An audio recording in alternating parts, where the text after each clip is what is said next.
Hello， 大家好，我是一小点儿。今天我们来做一款口感非常细腻湿润的蛋糕——可可棉花蛋糕。它的做法和古早蛋糕基本是一样的，只不过用的是6寸的模具。制作之前，先预热烤箱到150摄氏度，将低筋面粉提前称量过筛好，将油用小奶锅小火加热。当看到出现明显的油纹时，关火，倒入小碗中。倒的过程油温还会稍微降低一些，我们需要油温控制在70到75度左右，不要超过80度，最好能用温度计测量一下。然后倒入筛好的面粉。这个蛋糕就是用烫面法，用热油将面粉烫一下，让里面的淀粉糊化，从而能吸收更多的水分，让我们的蛋糕更加湿润可口。所以提前筛好面粉可以避免动作太慢，导致油温变凉了，达不到汤面的效果。搅拌好之后，面糊应该是比较稀的，先放在一旁备用。因为可可粉比较容易结块，如果只是跟面粉一起筛入，还是容易有颗粒的。所以我们先用热水把它化开，用手动打蛋器搅匀之后加入牛奶，搅匀之后加入刚才的面糊中。溶液中的水分会很快被面粉吸收进去，所以它会变稠。尽量使用 Z 字形的搅拌手法，避免产生面筋。大致搅匀即可，它会有一点水油分离，先不用去管它。将鸡蛋用你喜欢的方式分离蛋清蛋黄，把蛋清放到一个干净无油的大碗中，蛋黄直接加入到面糊中，将蛋黄和面糊搅拌均匀，也是尽量用 Z 字形的搅拌手法。蛋黄加入后，面糊的质地就会变得很均匀了。搅好的面糊是偏稀的，先放到一旁备用。下面来打发蛋白，蛋清中加入一点白醋，可以让打发好的蛋白霜更加稳定，不容易消泡。打发到蛋清出现鱼眼状大泡泡的时候，开始加入糖，糖分3次加入，利于它的溶解。然后继续用中速打发，蛋白霜会越来越稠。当你看到它开始出现纹路的时候，就可以时不时的停下来看一下状态。像这种立不起来的状态是不够的，我们需要打到提起打蛋器，蛋白霜能立起来，但是末端是稍稍弯曲的，处于湿性发泡接近中性发泡的状态。如果蛋白霜打得太硬，蛋糕容易开裂。关于打发蛋白的更多技巧，可以参考之前发的专题视频。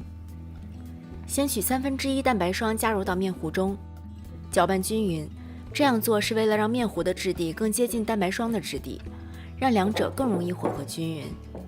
混合到颜色均匀，没有巧克力纹路就可以了。把它倒回到余下的蛋白霜中，用刮刀翻拌均匀，不要画圈搅拌，否则会让面糊消泡。把刮刀伸到碗底，把碗底的面糊翻上来。如果你不太会翻拌，可以用这种方法，让上面的面糊流到下面去。当面糊的颜色变均匀，就不要再搅拌了，不然面糊会消泡。这时面糊质地比较浓稠，表面看不到气泡，下面也没有分层，否则面糊可能已经被你搅消泡了。6寸活底模具，底下垫一张圆形的烘焙纸，方便脱模。侧面不需要涂油，如果用固底模具，可以在侧面也垫上烘焙纸，方便脱模。这个蛋糕我们用水浴法来烘烤，因为是活底模具，为了防止底部进水，我们用锡纸把它包起来，包2层，以免有漏的地方。将面糊从高处倒入模具中，可以避免大气泡产生。最后将模具在桌子上磕几下，震出里面残余的大气泡。找一个深一点的烤盘用来做水浴，现在可以先不倒水，不然会比较难移动。把烤盘放到烤箱里，然后在烤盘中倒入约2厘米深的冷水。水浴法可以让蛋糕有半蒸半烤的效果，不仅可以防止表面开裂，做出的蛋糕口感也更加湿润。烤70分钟左右，具体时间温度可能要看自己的烤箱进行调整。蛋糕出炉后，马上在桌子上震几下，震出里面的热气，防止它剧烈回缩。拆掉锡纸，这款蛋糕不需要倒扣，它出炉之后会稍稍回缩，四周就自动跟模具分离了。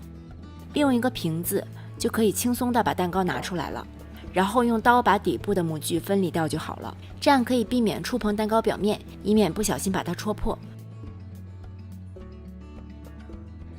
切开看一下，真的可以叫零毛孔了，非常的细腻，按上去很有弹性。因为烫面法和水浴法的作用，蛋糕非常的湿润，掰开还会听到有沙沙的声音，入口也是非常的绵软细腻。